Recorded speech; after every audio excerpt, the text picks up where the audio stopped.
Gracias.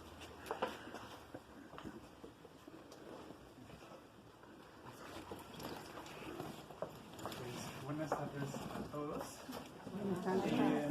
Como ustedes saben, pues desde el día de ayer, el día de hoy y pues el día de mañana estaremos realizando pues toda una serie de actividades, afortunadamente pues con la aprobación, con el visto bueno pues de la Orden Agustina, relacionado pues con estos 480 años del portento de la aparición del Señor de Chalma. Entonces me parece pues pertinente comenzar señalando que en el curso de estos días ustedes tendrán un acercamiento pues a distintas visiones sobre el asunto del santuario, sobre el Señor de Chalma, ¿no?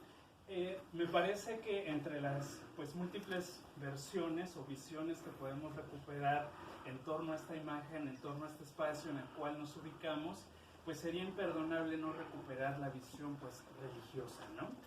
Me parece que a grandes rasgos, con motivo de este evento, pues vamos a tener un acercamiento a una serie de trabajos que se enfocan hacia la historia, que se enfocan hacia la antropología, pero insisto, me parece que no podemos pasar por alto la visión pues religiosa, no podemos pasar por alto que gracias al aporte de las crónicas, tanto de jesuitas como de agustinos, sabemos un poco sobre la presunta pues aparición del Señor de Chalma. Y bueno, pues a los organizadores del evento pues les pareció oportuno cerrar las actividades de este día, pues acercándonos un poco al contexto en el cual surge esta devoción crística. Y pues mi misión o mi tarea en los próximos minutos es intentar acercarlos a esta visión. ¿Cómo pretendo realizar este acercamiento?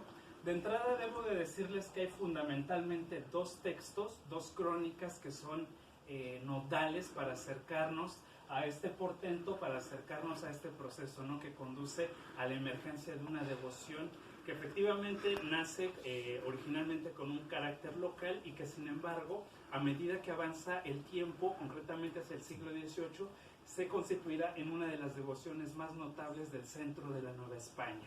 Tan es así que se le equipara, se le iguala pues a la devoción que se le tiene a la Virgen de Guadalupe. ¿Cuáles son estos dos textos? De entrada, pues tenemos un texto que aparece por vez primera en 1689, lo edita el jesuita Francisco de Florencia y se titula Descripción histórica y moral del yermo de San Miguel de las Cuevas en el Reino de la Nueva España e invención de la milagrosa imagen de Cristo nuestro Señor crucificado que se venera en ellos. Debo de decirles que este texto va a servir como modelo, como base para una segunda crónica, que es la que traigo justamente aquí, que se edita ya a principios del siglo XIX, 1810 para ser exacto, editada por el agustino Joaquín Sardo, y que se titula Relación histórica y moral de la portentosa imagen de nuestro Señor Jesucristo crucificado, aparecido en una de las cuevas de San Miguel Chalma. Entonces, decirles en un primer momento que gracias a estos dos textos podemos acercarnos a lo que a continuación les voy a señalar.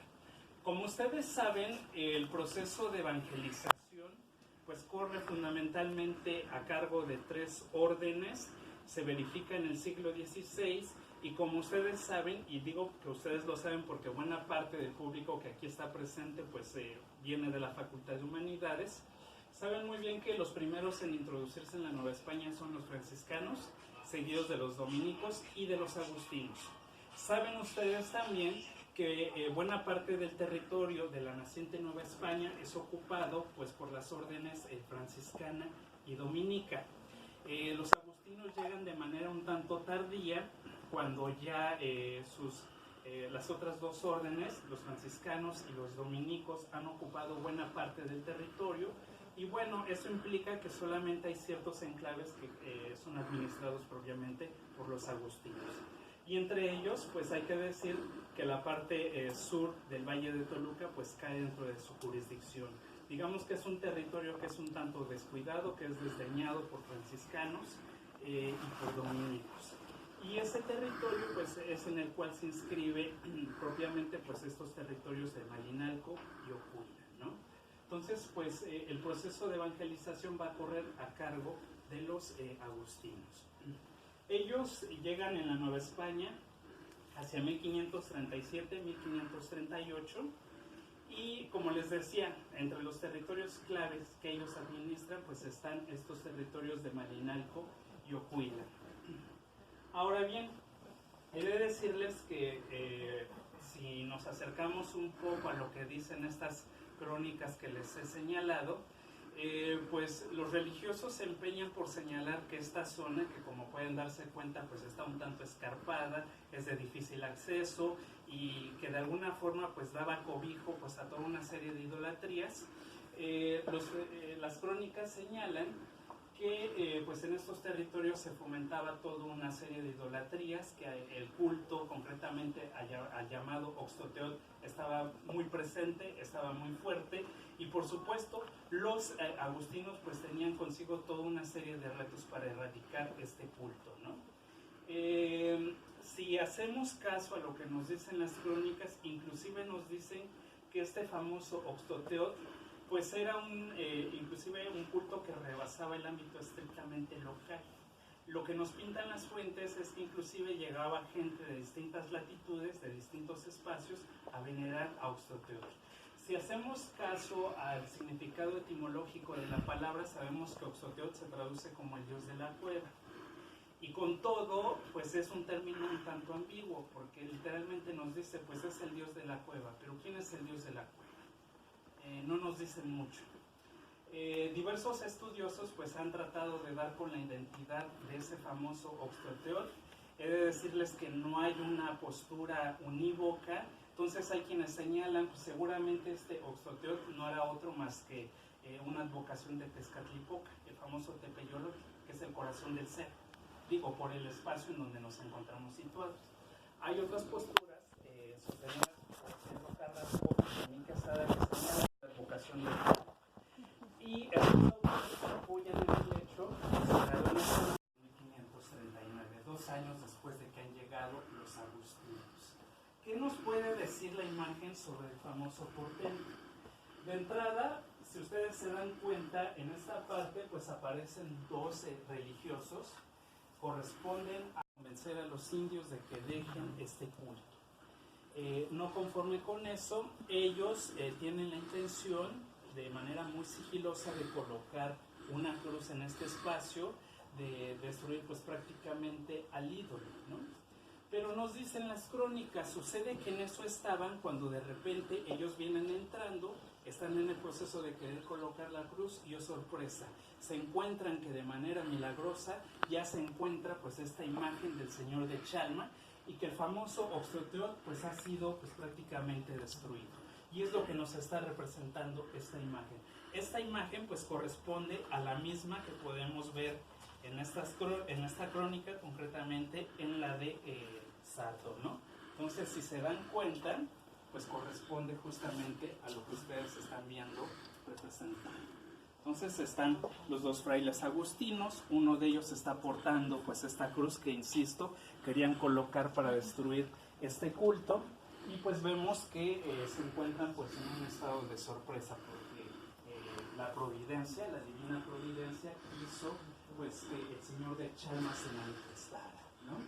Entonces inclusive vemos a la propia población pues un tanto atónita viendo cómo ha sido destruido Oxtoteotl y cómo la divina providencia ha obrado pues digamos con miras a destruir este culto, ¿no?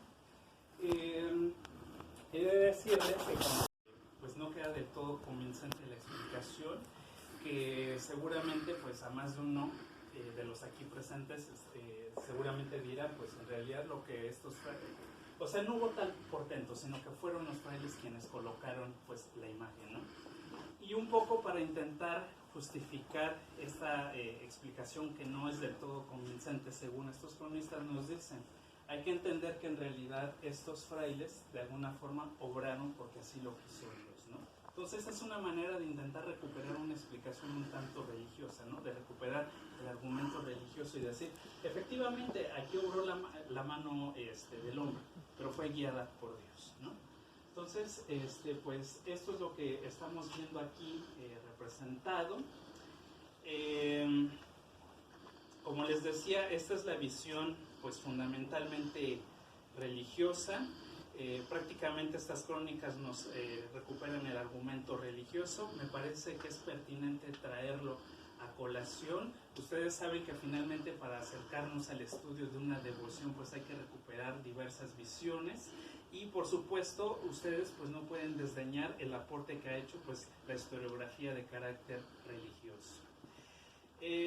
Con todo y esta explicación que les he dado, he de decirles que hay pues una serie de problemas que plantean al estudioso pues el estudio de lo que consignan estas crónicas. Y les voy a expresar pues particularmente mi punto de vista. De entrada, pues he de decirles que no podemos olvidar cuál es el fin último de las crónicas, cuál es el fin último de estas fuentes, porque finalmente todas las fuentes tienen consigo una intención, y no estoy diciendo que solamente las religiosas, o sea, ya sea la arquitectura, ya sean los documentos expedidos por determinadas autoridades, todas traen consigo una intencionalidad. Y me parece que lo que los religiosos de alguna forma intentan recuperar en estos aspectos pues es dar cierto realce pues a este culto, ¿no? Al culto al Señor de Chalma. ¿Cómo lograr este realce? Pues prácticamente nos pintan, digamos, un panorama de una idolatría pues que persiste, que tiene cierta notoriedad. Para serles honesto, yo tengo mis reservas sobre si el culto a este Oxoteotl pues sí alcanzó estos niveles de ser un culto amplio. Yo soy de la idea de que efectivamente sí existe el culto, pero el culto es más bien de carácter local. Ustedes me preguntarán, bueno, ¿cuál es el argumento de cuál partes para sostener este carácter local? Pues decirles que fuera de estas crónicas no sabemos nada más de Oxoteotl, es decir, solamente por estas crónicas lo sabemos. Si fuera un culto tan notable como de alguna forma intentan plasmarlo en estos asuntos, me parece que conoceríamos de este Dios pues por otras fuentes. No es el caso. Decirles también que inclusive uno de los cronistas agustinos más notables, el de mayor renombre, como es Fray Juan de Grijalva, él jamás consigna nada sobre el culto a Oxoteotl. Entonces pareciera ser que estamos ante un culto local, que en el marco de este culto local pues tiene lugar su sustitución por el famoso Señor de Chalma, ¿no? Y que si bien en sus inicios este culto se antoja de carácter local, lo que el devenir histórico nos va a venir a corroborar es que este culto pues se va a expandir hacia otras latitudes de la Nueva España. Y son diversos indicadores los que nos dan la pauta para entender, bueno, cómo de ser un culto estrictamente local, el culto del Señor de Chalma pues va a trascender fronteras. Son diversos indicadores. El primero de ellos, pues es que hacia el siglo XVII contamos con la presencia de dos ermitaños. Me parece que aquí está uno representado, no veo si está otro. Fray Bartolomé de Jesús. Les voy a leer lo que nos está diciendo esta representación de Fray Bartolomé de Jesús. Dice: verdadero retrato del hermano Fray Bartolomé de Jesús, primer fundador de este yermo, vivió 40 años en penitencia, murió en esta cueva donde se apareció el Señor. La presencia de este ermitaño y de su sucesor, Fray Juan de San José, son fundamentales. ¿Por qué? De entrada, pues decirles que este hombre estuvo, como ustedes se percataron, pues 40 años aquí meditando, tuvo un discípulo y ese discípulo va a cumplir con un papel fundamental. A diferencia de lo que hace el hermano Fray Bartolomé de Jesús, vemos que Fray Juan de San José no se va a quedar aquí. Él se va a dar a la tarea de recorrer distintas poblaciones con miras a difundir el culto a este Cristo portentoso y con miras a recuperar toda una serie de limosnas, porque lo que se desea es edificar un convento y edificar un lugar decoroso pues a esta imagen que, decirles, originalmente estaba aquí, ¿no? O sea, lo del asunto de la construcción religiosa, lo del santuario, es un proceso mucho posterior. Pero el primero que pone este énfasis por querer levantar un templo decoroso, pues es este segundo ermitaño. ¿Qué es lo que nos dicen las fuentes? Sabemos que este hombre se va a dar a la tarea de difundir el culto Nada más para que chequen las poblaciones, porque esto sí nos concierne a muchos de los que aquí estamos presentes.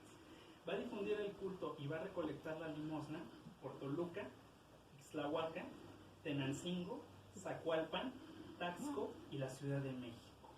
Es decir, que de alguna forma está difundiendo, está propagando el culto pues por poblaciones que corresponden al Valle de Toluca. Y no conforme con eso, de alguna forma está tratando también de introducirlo en la Ciudad de México. Entonces, ese es un primer indicador. A partir del discurso, a partir de la palabra, a partir del sermón, pues digamos, están haciendo una devoción que está rebasando el ámbito estrictamente local, ¿no? El otro asunto es que, como les comentaba, vamos a contar con la presencia ya de agustinos aquí, que en el curso del siglo XVII se van a dar a la tarea de iniciar los trabajos de edificación del santuario y del convento. Otro punto notable, un indicador que de alguna forma nos está dando la pauta de que este lugar está comenzando a adquirir cierta notoriedad, es una peculiar visita. Sabemos por el diario de Antonio Robles que en 1686 este lugar, esta cueva, cuenta con la visita de don Tomás Antonio de la Cerda y Aragón, conde de Paredes y marqués de la Laguna. Este hombre es notable porque resulta ser nada más y nada menos que el propio virrey de la Nueva España. Entonces tenemos un virrey visitando este lugar. Me parece que esto también es un indicador notable, insisto, de la relevancia que está adquiriendo esta imagen. Bueno, entonces, si recapitulamos hasta este momento, pues tenemos la presencia de dos ermitaños, tenemos uno que está predicando el culto, tenemos pues a los agustinos tratando de construir el convento y el santuario, tenemos la visita de un virrey novohispano. Otro aspecto que sin duda va a ser notable para este culto, para que este culto se consolide, es que hacia 1689 pues tenemos la edición de la primera crónica pues dedicada al señor de Chalma, que es elaborada justamente por Francisco de Florencia. Ustedes me preguntarán, ¿este aspecto tiene alguna relevancia para hablarnos del culto a esta imagen? Por supuesto que sí. Finalmente ustedes no me dejarán mentir, el hecho de que haya un texto que de alguna forma esté documentando el famoso portento, que nos esté hablando de esta devoción, pues es fundamental. Finalmente no basta solamente la palabra oral, también es necesaria la palabra escrita. Y por supuesto, estamos viendo cómo este culto, cómo tienen conocimiento de este culto, pues también la gente letrada. O sea, la palabra oral y la palabra escrita sí juegan un papel fundamental en la consolidación de este culto. Y esta observación que les realizo aplica también pues para este texto que tengo entre manos, ¿no? O sea, vamos a ver que no conforme con el trabajo de Florencia, vamos a tener que esperar hasta principios del siglo XIX para que ahora sea un agustino quien se dé a la tarea de alguna forma de recuperar el texto de Florencia, por supuesto de añadir ciertos aspectos, y pues tenemos otro texto que también se va a dar la tarea de difundir, de propagar el culto. Si ustedes tienen la oportunidad de acercarse a este texto, encontrarán que Sardo se esfuerza pues, por presentar el portento, por ilustrar algunos milagros. Ahorita les voy a hablar de esos milagros. Y por supuesto por darnos la idea de que este lugar, ya a principios del siglo XIX, en los albores de la independencia, porque este texto se edita en 1810, pues cuenta con numerosos romeros, y nos dice el agustino, vienen muchas peregrinaciones de distintos lugares y vienen estos devotos a entregarle flores, a entregarle ofrendas a esta milagrosa imagen, ¿no? Y pues prácticamente hay un vínculo muy fuerte con la imagen. Viene gente de distintos lugares a este lugar un tanto, pues digamos, de difícil acceso. Le duele mucho a la población cuando tiene que despedirse de la imagen, porque finalmente es población devota a más no poder del señor de Chalma. Y bueno, yo les decía, independientemente del papel que juega el sermón, independientemente del papel que juega la literatura de carácter devocional, también hay que reconocer que los milagros juegan un papel decisivo para que el culto al señor de Chalma pues se afiance, para que la diversa población conozca los milagros, advierta que estamos ante una imagen milagrosa, ¿no? Entonces, ¿cuáles son esos milagros? Básicamente he de decirles que conocemos por Florencia de 4 milagros. Sardo agrega un quinto. Entonces les voy a hablar rápidamente en qué consisten estos milagros. En primer lugar, sabemos por el texto de Florencia que estos 4 milagros que él llega a documentar se los transmite justamente el segundo ermitaño que estuvo en este lugar. Entonces, la calidad del testimonio, pues sí tiene toda una razón de ser. O sea, no le está, Florencia no está acudiendo a cualquier testigo, está acudiendo a alguien que conoce el lugar, que de alguna forma conoce los milagros. Un primer milagro, sabemos que en cierta ocasión, pues en este lugar había un indio, que este indio era devoto del señor de Chalma, que había ido a cortarles flores porque la intención era ofrendarle estas flores al señor de Chalma. Y ocurre que estaba en ese proceso y de pronto cae a una barranca. Entonces el hombre en ese momento pues se ampara bajo la protección del señor de Chalma y sale bien librado. Entonces este indio reconoce que ha logrado conservar su vida gracias al señor de Chalma. Y entonces pues tenemos a un señor de Chalma que procura pues a sus devotos, ¿no? En un segundo momento sabemos que había cierta mujer que se había enfermado y que un poco para restablecer su salud le había hecho la promesa al señor de Chalma de que vendría a ver si le restablecía la salud, cosa que hizo la imagen, ¿no? Entonces estaba en el proceso pues de venir para acá, para el santuario. De hecho venía en compañía de su hija, y lo que nos dice Florencia es que tanto esta mujer como su hija pues iban a perecer porque estaban a punto de morir ahogadas. Entonces se pusieron bajo el cobijo, bajo la protección del señor de Chalma, salieron bien libradas. Entonces esta mujer de alguna forma pues ya tenía una deuda por partida doble con el señor de Chalma. Entonces vemos nuevamente al señor de Chalma librando a la población devota, ¿no? Procurándoles la salud. En otros casos, en un tercer caso, sabemos de un devoto que estaba enfermo, nos dice la crónica de los huesos, se amparó bajo la protección del señor de Chalma y le devolvió la salud. Entonces vamos 3 casos. Y hay un cuarto que es pues peculiar.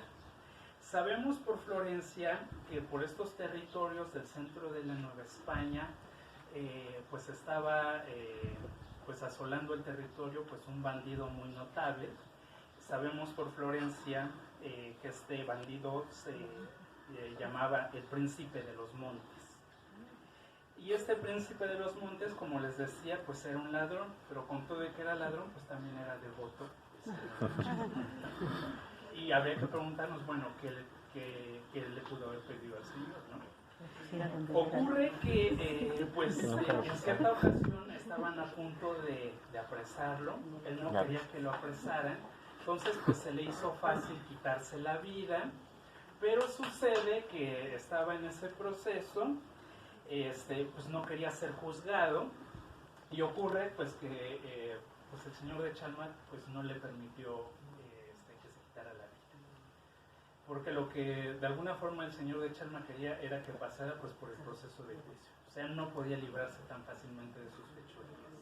Y eso nos está dando la pauta para que cronistas como Florencia y más tarde Sardo, que repite estos milagros que les he señalado, nos adviertan que también el señor de Chalma pues de alguna forma también cumple con el papel de justicia, ¿no? O sea, finalmente este hombre tenía que rendir cuentas ante la ley. No podía librarse de manera sencilla pues quitándose. Entonces van 4. Hay un quinto milagro. Este no lo documenta Florencia porque ya es posterior a la fecha en la que confecciona su crónica. Este milagro ocurre en 1765, sí lo conoce Sardo evidentemente y es el gran aporte de su crónica. Y pues nos dice que en cierta ocasión había un hombre que estaba incursionando por aquí por el santuario, que vio un candelero de plata que se le hizo pues sumamente atractivo, sumamente valioso, entonces se lo llevó prácticamente, o sea, le robó al señor de Chalma. Y nos dice Sardo, Ocurre que en el proceso de huida se topó de pronto pues con una manada de lobos y los lobos lo devoraron. Entonces es otra manera por medio de la cual pues quienes conocieron de este aciago suceso pues dijeron de alguna forma pues el señor de Chalma pues también hizo justicia, ¿no?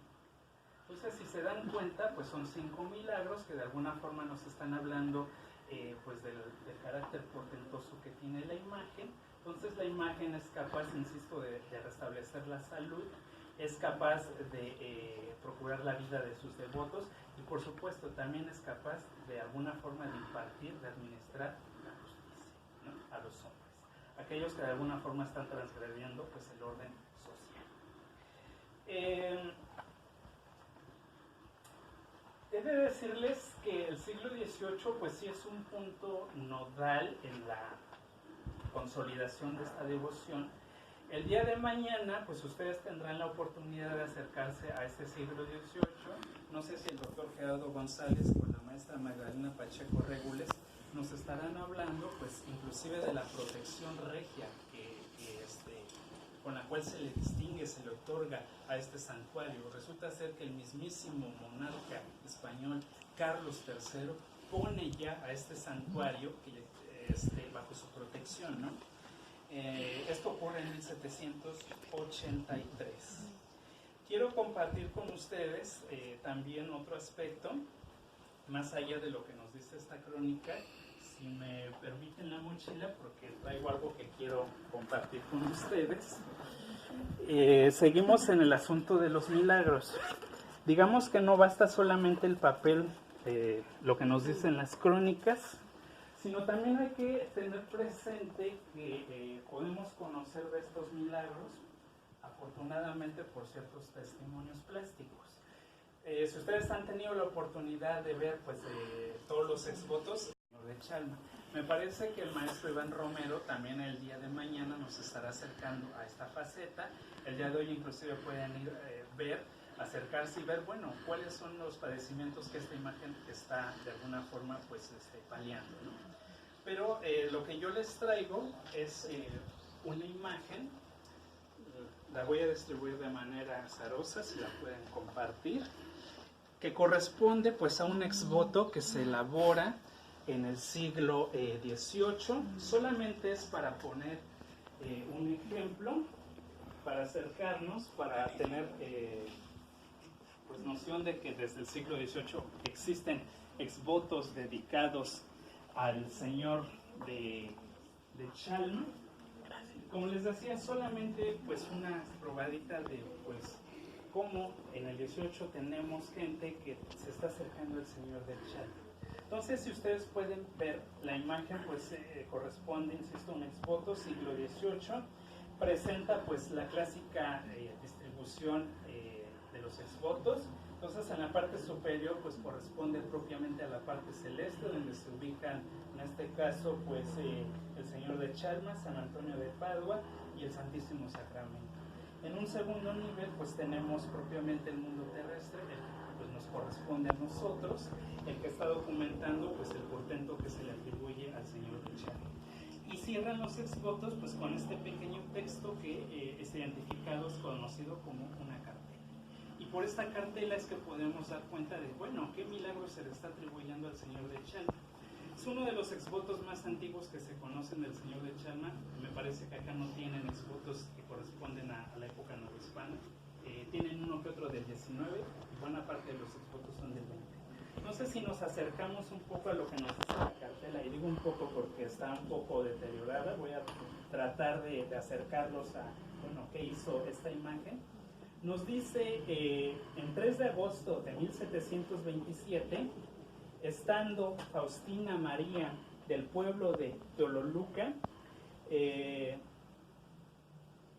en cama enferma, y 2 criaturas durmiendo en la misma cama, y otro hijo mayorcito, le avisa al padre que se saliera de la casa, que se caía la casa, y saliendo se cayó la casa, Y saliendo él, cayó la casa. Ok. Y saliendo él, cayó la casa. Te digo que está un poco deteriorado, pero... En la parte final dice, invocó al Santísimo Sacramento, a San Antonio y al Señor de Chalma, ¿no? Entonces, si se dan cuenta, justamente la imagen lo que nos está remitiendo pues es esta casa, y en un segundo momento pues sí nos está remitiendo pues a lo que ocurrió por desgracia, ¿no? Es una casa que se ha derrumbado. Afortunadamente a la familia no le pasó nada. Vemos a la mujer pues con por lo menos un niño que está ahí protegiendo, que está cubriendo. Vemos a dos personas que están a su lado, y pues de esta parte pues sí vemos a un niño pues en actitud de orar, ¿no? Finalmente está acudiendo hacia la divina providencia, está pidiendo pues el amparo de estas tres imágenes. Y me parece que el aspecto de que aparezcan tres entidades pues es pertinente. Esto también nos está hablando de las creencias de la época. Sí se están acercando al Señor de Chalma, pero también se están acercando a San Antonio de Padua y al Santísimo Sacramento, porque seguramente están diciendo, mientras tengamos más de un intercesor, pues es mucho mejor. Pero no deja de llamar la atención que pues se estén acercando al Señor de Chalma. Entonces tenemos a un Cristo portentoso que de alguna forma es presentado como un ser todopoderoso que es capaz, digamos, de pues auxiliar a la población en distintos problemas por los que atraviesa. Les digo, este es uno de los más antiguos. Ustedes pueden acercarse a los exvotos que afortunadamente existen en este santuario y acercarnos pues a la serie de padecimientos, a la serie de milagros que esta imagen pues se le han reconocido, ¿no? Quiero cerrar con dos aspectos.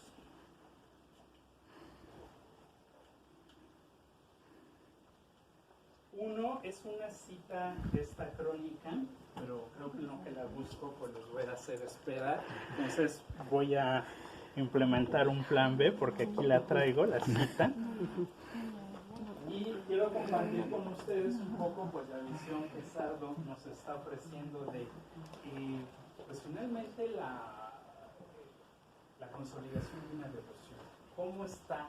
¿Qué está ocurriendo a principios del siglo XIX con este imagen? Si vimos que inicialmente es un culto de carácter local, para principios del XIX pues la situación ha cambiado radicalmente.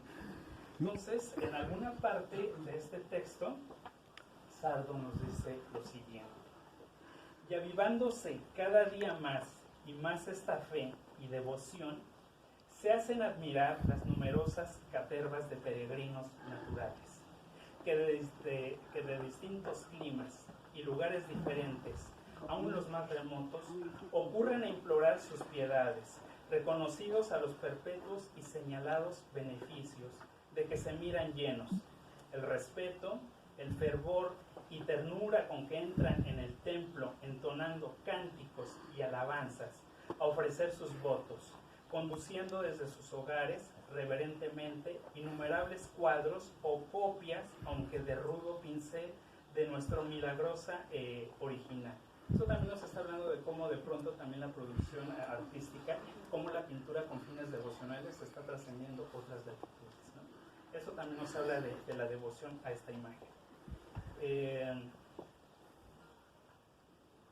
El devoto y festivo alborozo con que a porfia colman los altares de rústicas flores y frutas silvestres, que a su regreso vuelven a recobrar y llevan como reliquias santificadas, con el solo contacto del templo, animado con la soberana vista y presencia de aquel supremo santuario que santifica las almas, el fervor, atención y reverencia con que asisten a los divinos oficios, sensibilizando su devoción y sus afectos, con tiernos sollozos y suspiros, acompañados de las más piadosas exclamaciones. El devoto júbilo y sencillo aparato con que, no sin recíproca, aunque modesta emulación, se esmeran en tributar el cortejo de alegres músicas y danzas que forman a la presencia del arca de la santificación, con no menos religiosa edificación y con postura que allá David rindió este género de obsequio al Señor, ante aquella otra arca que fue sombra de esta divina y soberana imagen.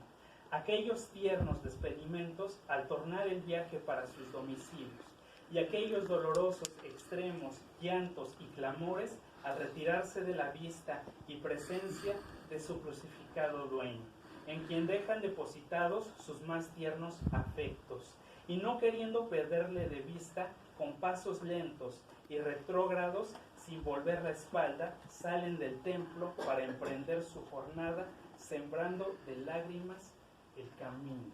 Me parece que esta imagen es bastante exacta porque nos está acercando un poco pues a toda una serie de cuadros devocionales, nos está acercando pues a la clase de ofrendas que se hace, como inclusive para los devotos pues basta con llevar toda una serie de ofrendas, y estas mismas ofrendas pues se las quieren llevar consigo porque de alguna forma están impregnadas del templo, de la imagen, ¿no?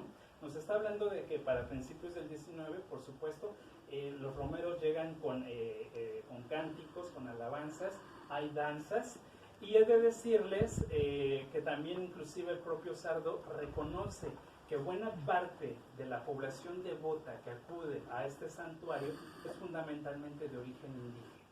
Esta situación va a seguir vigente en el siglo XIX.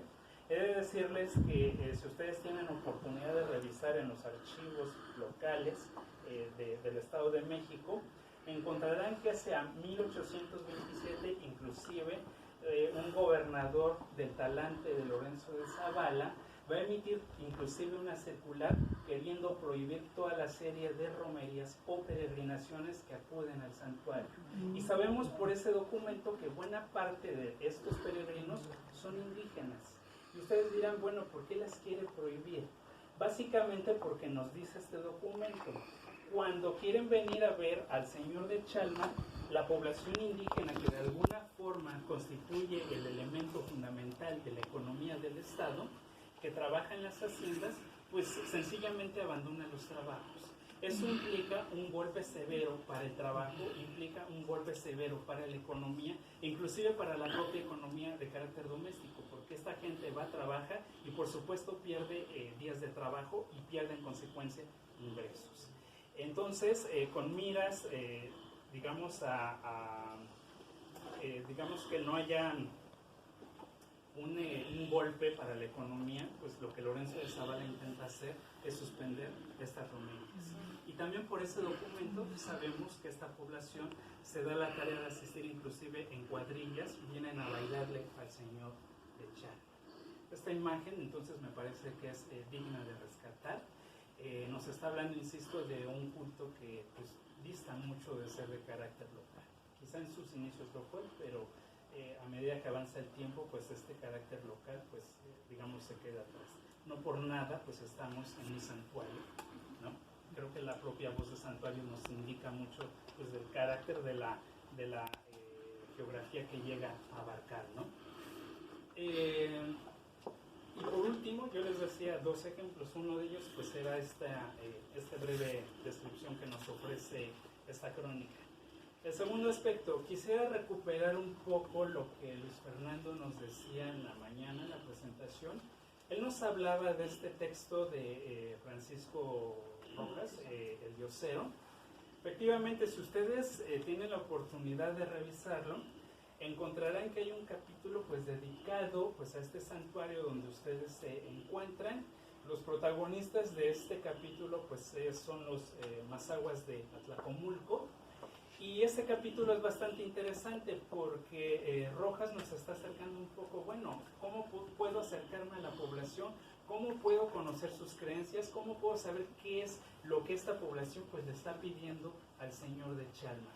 Y bueno, es muy interesante lo que descubrimos en ese capítulo, porque él nos dice, pues básicamente lo que yo hago es acercarme a la persona notable de este grupo de mazahuas que han venido a lanzarle al Señor de Chalma. Y básicamente para intentar ganarme su voluntad y también para intentar de alguna forma recuperar pues estas inquietudes que tengo, pues le ofrezco de tomar, ¿no? Un poco pues para soltar la lengua. Finalmente lo logra. Y pues básicamente con esta estrategia Lo que sabemos es que pues estos mazahuas de Tlacomulco venían para pedirle con el mayor fervor posible al señor de Chalma que no muriera una persona notable que había sido golpeada días atrás, que era pues todo un tirano porque maltrataba a la población. Y ustedes dirán, bueno, ¿por qué venir a pedirle al señor de Chalma que le devolviera la salud a este hombre que los maltrataba? Pues sucede que por este testimonio sabemos que este hombre pues había sufrido un atentado por parte de una población determinada. La gente que venía era de otro pueblo, pero igual del propio Tlacomulco. Entonces lo que sabemos es que se restableciera para después ellos, los que venían a solicitar este milagro, pues pudieran asesinarlo. O sea, no querían que otros lo asesinaran. Ellos querían tener el mérito de asesinar a este hombre que tanto detestaba. Y me parece que eso pues también es notable porque nos está hablando de la clase de peticiones que cotidianamente pues viene la población devota a hacerle al señor de Chalma. Hace unos instantes pues les hablé de este ladrón que es devoto del señor de Chalma. Y pues bueno, ahorita estamos viendo otro caso contrastante. Entonces, ciertamente al señor de Chalma pues, se le vienen a solicitar pues milagros de distinta naturaleza. Digo, no por nada, inclusive en la mañana creo que nos hablaban de que vienen pues narcos, ¿no? Pedirle favores. ¿Qué favores? Pues quién sabe. Pero creo que eso también nos habla al final de cuentas de que la población, independientemente de su ocupación, de su posición social, pues finalmente está confiando en la imagen. Los milagros pues son de distinta naturaleza, ¿no? Y también estos milagros pues nos hablan hasta cierto punto pues de un margen de maniobra que tiene la población para solicitarle favores al señor de Chalma. Es decir, no todos los milagros, digamos, marchan sobre linderos marcados por la ortodoxia. O sea, hay también, digamos, desviaciones, pero que son explicables, que son justificables, pues a la luz de las inquietudes, de los deseos que traen consigo los romerios. Entonces, pues a grandes rasgos quería compartirles esto. He de decirles que, bueno, por lo menos en mi caso esta exposición tiene una segunda parte. En este espacio, pues sí quería remarcar o subrayar pues que este espacio se convertiría en un espacio articulador de una devoción que trasciende fronteras, que pues durante la época novohispana y siglo XIX veremos que, inclusive hasta el día de hoy, vemos que acude pues población pues prácticamente todos los días, que es numerosa la población devota, y eso también va a repercutir porque justamente en el siglo XVIII, con la irrupción del pensamiento ilustrado, vamos a ver que tanto a las autoridades civiles como a las religiosas, pues no les va a gustar mucho lo que vienen a hacer acá los devotos, los romerios. Vienen a ver al señor de Chalma, efectivamente, pero pues también los comportamientos dan mucho de qué hablar. Entonces, hoy los he acercado un poco pues a la visión religiosa, a lo que nos dicen fundamentalmente las crónicas. El día de mañana vamos a estar viendo en qué consiste otra visión, la visión ilustrada, ¿no? La que nace en el siglo XVIII y de alguna forma pues subsiste en el siglo XIX. Entonces, pues bueno, por mi parte sería todo, y qué bueno que estemos en este espacio. Me parece que es todavía más significativo tratar de acercarnos a los orígenes de este culto, a su despegue, a su despunte y a su consolidación, ¿no? Estando justamente aquí en la visita. Bueno, pues muchas gracias.